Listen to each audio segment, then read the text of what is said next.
Olwaleero lwegiweze emyaka 5 bukyanga Ssaabalabirizi w'ekkanisa ya Uganda the Most Reverend Stephen Kazimba Mugalu asuumusibwa ku banne n'afuulibwa Ssaabalabirizi w'ekkanisa ya Uganda ow'omwenda.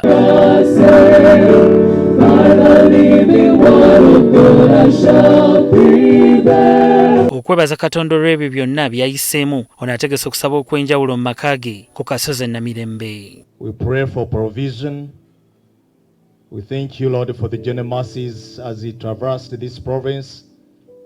But we pray that, Lord, okusaba kuno okwetabiddwako abakungu okuva mu gavumenti eya wakati n'obwakabaka bwa Buganda, Ssaabalabirizi eyawummula Stanley Ntagali n'abalabirizi ab'enjawulo kutandisa na kusinza awamu n'okutendereza omutonzi abasobozesezza. Lord, we come to you as ministers to say thank you. Ono asimye Katonda olw'okumuvuunusa okusomooza agamba ng'omugalo gwa COVID-19 ogwayuza ekkanisa, ekiwendo ky'omukwano ogw'ebikukujju, ebyobufuzi, ebyokulinyirira eddembe ly'obuntu ko n'ebirala. Twayingira mu COVID nga twakamala ennaku nga ntono nnyo ne baggalawo, n'olwekyo twafiirwa abantu baffe bangi.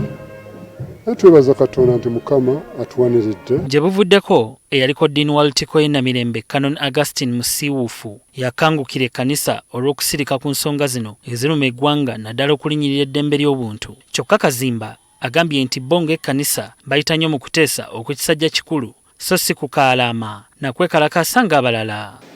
Abayinzi nga tetubawulira, baddiini nga tetubawulira, bassaabadiikoni naye boogera ku mmotoka,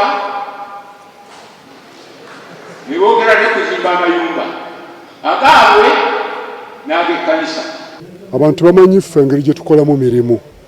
Ffe bwe tuba nga tulaba embeera oba ddembe ly'abuntu tumanyi ab'okusisinkana n'abantu okwogera. Era emirundi mingi twogedde nabo engeri gye tukolamu ebintu si gye baba abantu bamanyi mu kintu kimu ugana ne mugira ne mukalakasa. Ffe tuli babuulizi ba njiri, tukozesa amakubo ag'eddembe. Ono asabye bannayuganda okulwanirira obumu ko n'okuwaŋŋana ekitiibwa.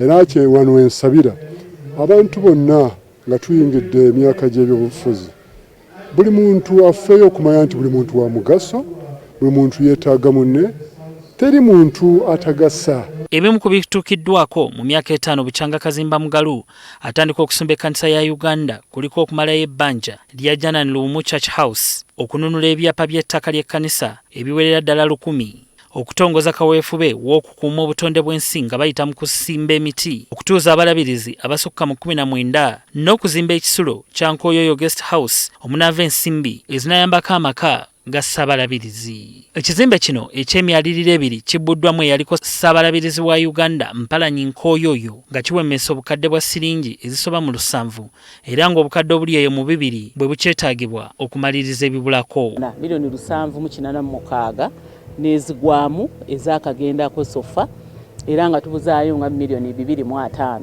okumalira ddala nga n'ekisenge tukikozeeko bulungi nga n'ebweru tutaddeyo tarazo nga ne toilet y'abalema tumaze okugikolako.